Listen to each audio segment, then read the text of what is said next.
Шин бол хүн өөрөөсөө зогтож чаддгийн царийн ганц цаг хугацаа.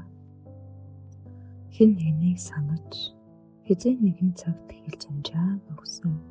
Дотроо хэлэхэд суугаа чамд энэ шөнийн мэндийг хүргэе. Энэ бол шөнийн толгой. Бидний зүрхний гүнд хиндэж уншуулаагүй, хиндэж дэлгээгүй. Нянын цагтад хадгалцаад байна. Магадгүй тэр нь анхны хайр, магадгүй анхны хацал, эсвэл зүгээр л мартчихгүй нэгэн жишээ төгссөн түүх. Өнөөдөр манай бүтгэлийн хаягаар нэгэн ч өөрийнхөө тэр нянны өрсөнжөө бидэнтэй хуваалцахаар илэрчээ. Магадгүй энэ дуу чиний юм шиг санагдаж байна. Тэр нэгэн бараатай өдөр бидний хамтдаа хувааж өгсөн кофе одоо ч танад нь автагдах шиг болно. Чи надаас бид хизээ нэг цагт холбоо тасрах болов уу гэж асуухад би итгэлтэйгээр үгүй гэж хариулж билээ.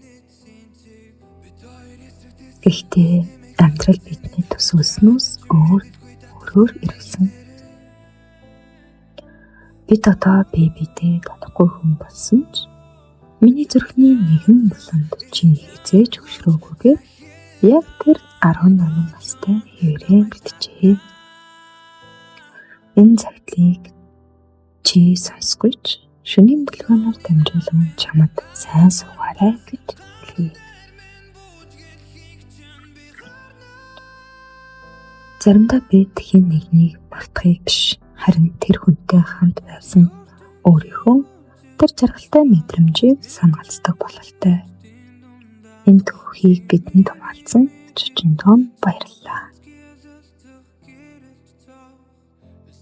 Хэрвээ чамдаж бас хиндэж хэлээгүй хэн нэгэн зориулсан цагтл байгаа бол бидэнд дэлгээрэй.